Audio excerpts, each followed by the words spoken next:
Pada malam itu, Yakub bangun dan ia membawa kedua istrinya, kedua budaknya perempuan dan ke-11 anaknya, dan menyeberang di tempat penyeberangan sungai Yabok. Sesudah ia menyeberangkan mereka, ia menyeberangkan juga segala miliknya. Lalu tinggallah Yakub seorang diri, dan seorang laki-laki bergulat dengan dia sampai fajar menyingsing. Ketika orang itu melihat bahwa ia tidak dapat mengalahkannya, ia memukul sendi pangkal paha Yakub sehingga sendi pangkal paha itu terpelecok ketika ia bergulat dengan orang itu. Lalu kata orang itu, "Biarkanlah aku pergi, karena fajar telah menyingsing," sahut Yakub. "Aku tidak akan membiarkan engkau pergi jika engkau tidak memberkati aku." Bertanyalah orang itu kepadanya, "Siapakah namamu?" Sahutnya Yakub. Lalu kata orang itu, "Namamu tidak akan disebutkan lagi Yakub, tetapi Israel, sebab engkau telah bergumul melawan Allah dan manusia, dan engkau menang." Bertanyalah Yakub, "Katakanlah juga namamu." Tetapi sahutnya, "Mengapa engkau menanyakan namaku?" Lalu diberkatinyalah Yakub di situ. Yakub menamai tempat itu Peniel, sebab katanya, "Aku telah melihat Allah berhadapan muka, tetapi nyawaku tertolong." Lalu tampaklah kepadanya matahari terbit ketika ia telah melewati Peniel, dan Yakub pincang karena pangkal pahanya.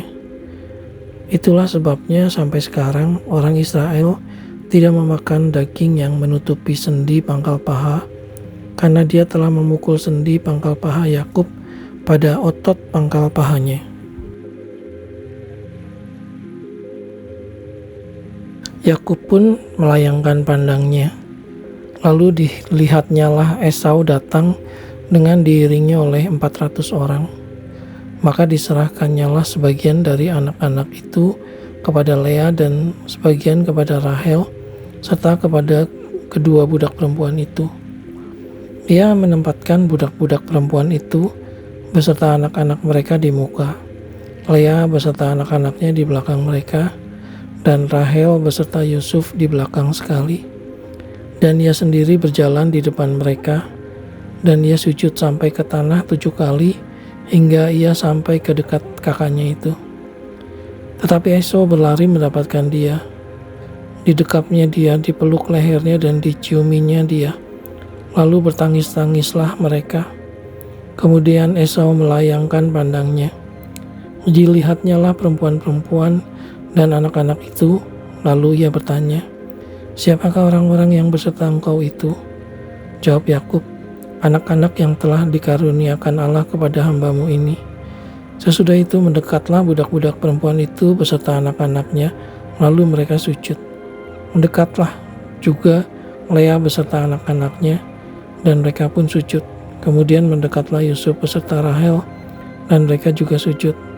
Berkatalah Esau, "Apakah maksudmu dengan seluruh pasukan yang telah bertemu dengan aku tadi?" Jawabnya, "Untuk mendapat kasih Tuanku." Tetapi kata Esau, "Aku mempunyai banyak adikku, peganglah apa yang ada padamu." Tetapi kata Yakub, "Janganlah kiranya demikian. Jikalau aku telah mendapat kasih-Mu, terimalah persembahanku ini dari tanganku, karena memang melihat mukamu adalah bagiku serasa melihat wajah Allah, dan engkau pun berkenan menyambut aku. Terimalah kiranya pemberian tanda salamku ini yang telah kubawa kepadamu, sebab Allah telah memberi karunia kepadaku, dan aku pun mempunyai segala-galanya." Lalu dibujuk-bujuknyalah Esau sehingga diterimanya. Kata Esau, "Baiklah, kita berangkat, berjalan terus. Aku akan menyertai engkau." Tetapi Yakub berkata kepadanya, "Tuanku maklum bahwa anak-anak ini masih kurang kuat, dan bahwa peserta aku ada kambing domba dan lembu sapi yang masih menyusui. Jika diburu-buru 1 hari saja, maka seluruh kumpulan binatang itu akan mati. Biarlah kiranya Tuanku berjalan lebih dahulu dari hambamu ini, dan aku mau dengan hati-hati beringsut maju menurut langkah hewan yang berjalan di depanku dan menurut langkah anak-anak, sampai aku tiba pada Tuanku di Seir." Lalu kata Esau, "Kalau begitu, Baiklah, kutinggalkan padamu beberapa orang dari pengiringku. Tetapi aku berkata, tidak usah demikian, biarlah aku mendapat kasih Tuanku saja. Jadi pulanglah esok pada hari itu berjalan ke Seir, tetapi Yakub berangkat ke Sukot, lalu mendirikan rumah, dan untuk ternaknya dibuatnya gubuk-gubuk. Itulah sebabnya tempat itu dinamai Sukot. Dalam perjalanannya dari Padan Aram, sampailah Yakub dengan selamat ke Sikem di tanah Kanaan, lalu ia berkemah di sebelah timur kota. Kemudian dibelinyalah dari anak-anak Hemor, bapa Sikem, sebidang tanah tempat ia memasang kemahnya dengan harga 100 kesita. Ia mendirikan mesbah di situ dan dinamainya itu Allah Israel ialah Allah. Pada suatu kali pergilah Dina, anak perempuan Leah, yang dilahirkannya bagi Yakub, mengunjungi perempuan-perempuan di negeri itu.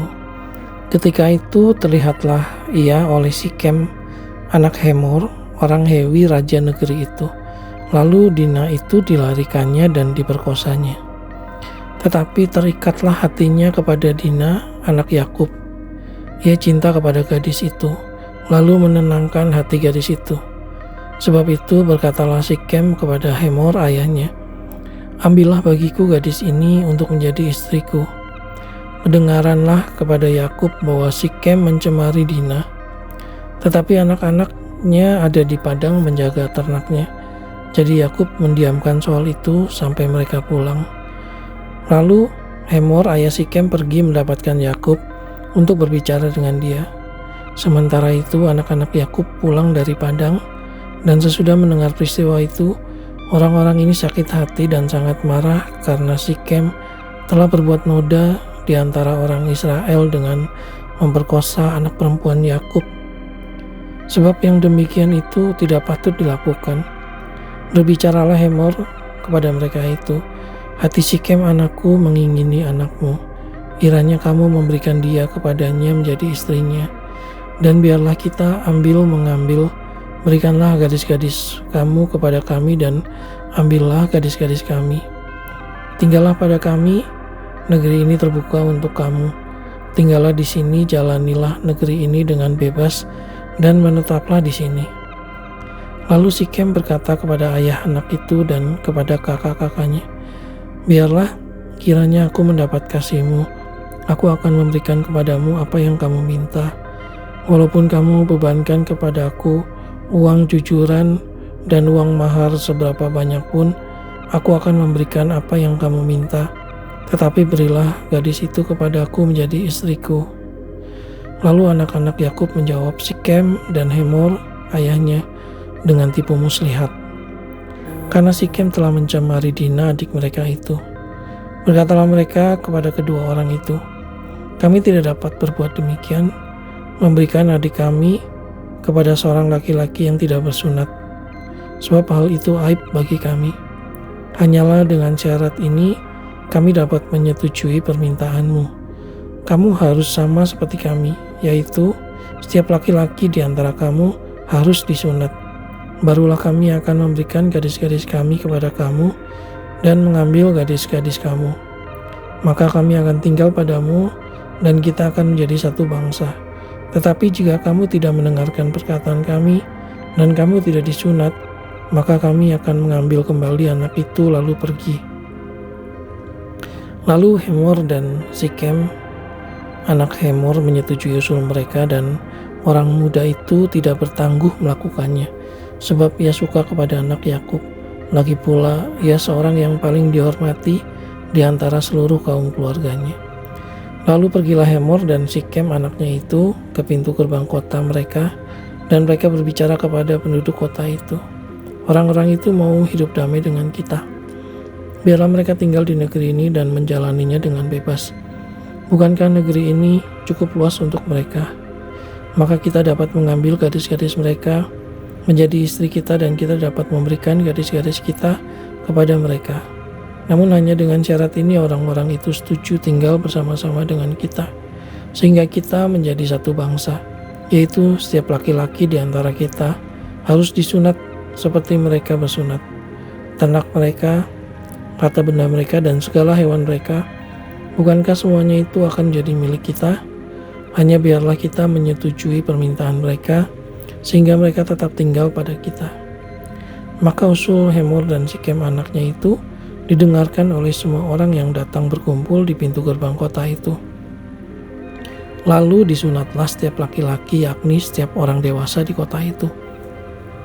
Pada hari ketiga, ketika mereka sedang menderita kesakitan, datanglah 2 orang anak Yakub, yaitu Simeon dan Lewi, kakak-kakak Dina, setelah masing-masing mengambil pedangnya, menyerang kota itu dengan tidak takut-takut, serta membunuh setiap laki-laki.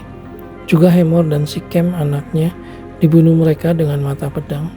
Dan mereka mengambil Dina dari rumah Sikem, lalu pergi. Kemudian datanglah anak-anak Yakub, merampasi orang-orang yang terbunuh itu, lalu menjarah kota itu, karena adik mereka telah dicemari.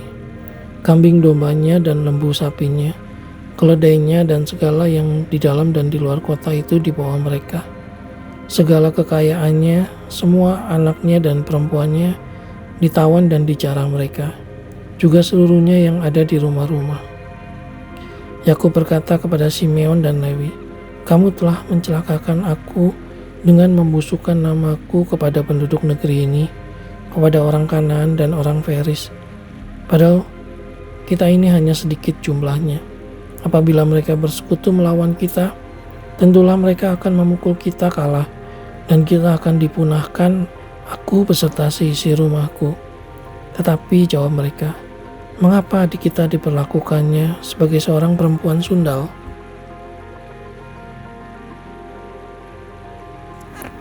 Allah berfirman kepada Yakub, "Bersiaplah, pergilah ke Betel, tinggallah di situ dan buatlah di situ mezbah bagi Allah yang telah menampakkan diri kepadamu ketika engkau lari dari Esau kakakmu."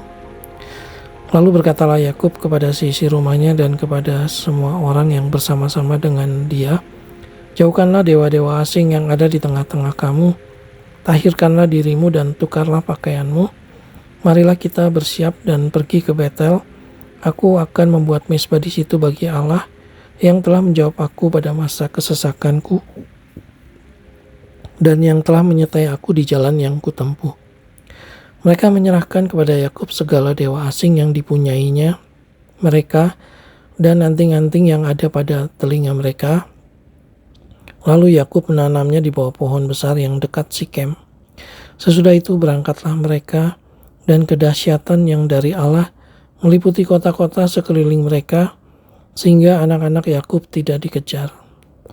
Lalu sampailah Yakub ke Luz yang di tanah Kanaan, yaitu Betel.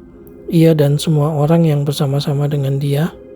Didirikannya lah mezbah di situ dan dinamainya tempat itu El Betel, karena Allah telah menyatakan diri kepadanya di situ ketika ia lari terhadap kakaknya. Ketika Deborah, inang pengasuh Ribka mati, dikuburkanlah ia di sebelah hilir Betel, di bawah pohon besar yang dinamai orang pohon besar penangisan. Setelah Yakub datang dari Padan Aram, maka Allah menampakkan diri pula kepadanya dan memberkati dia. Firman Allah kepadanya, "Namamu Yakub, dari sekarang namamu bukan lagi Yakub melainkan Israel. Itulah yang akan menjadi namamu." Maka Allah menamai dia Israel. Lagi firman Allah kepadanya, "Akulah Allah yang maha kuasa. Beranak cuculah dan bertambah banyak. Satu bangsa, bahkan sekumpulan bangsa-bangsa akan terjadi daripadamu, dan raja-raja akan berasal daripadamu. Dan negeri ini yang telah kuberikan kepada Abraham dan kepada Ishak akan kuberikan kepadamu dan juga kepada keturunanmu." Lalu naiklah Allah meninggalkan Yakub dari tempat ia berfirman kepadanya. Kemudian Yakub mendirikan tugu di tempat itu, yakni tugu batu. Ia mempersembahkan korban curahan dan menuangkan minyak di atasnya. Yakub menamai tempat di mana Allah telah berfirman kepadanya Betel. Sesudah itu berangkatlah mereka dari Betel. Ketika mereka tidak berapa jauh lagi dari Efrata, bersalinlah Rahel, dan bersalinnya itu sangat sukar. Sedang ia sangat sukar bersalin, berkatalah bidan kepadanya, Janganlah takut, sekali ini pun anak laki-laki yang kau dapat. Dan ketika ia hendak mengembuskan nafas, sebab ia mati kemudian, diberikannya nama Ben-Oni kepada anak itu, tetapi ayahnya menamainya Benyamin. Demikianlah Rahel mati, lalu ia dikuburkan di sisi jalan ke Efrata, yaitu Betlehem. Yakub mendirikan tugu di atas kuburnya. Itulah tugu kubur Rahel sampai sekarang. Sesudah itu berangkatlah Israel, lalu ia memasang kemahnya di seberang Mikdat Eder. Ketika Israel diam di negeri ini, terjadilah bahwa Ruben sampai tidur dengan Bilha, gundik ayahnya, dan kedengaranlah hal itu kepada Israel.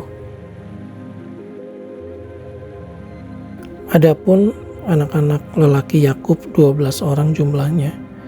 Anak-anak Lea ialah Ruben, anak sulung Yakub. Kemudian Simeon, Lewi, Yehuda, Isakar, dan Zebulon. Anak-anak Rahel ialah Yusuf dan Benyamin.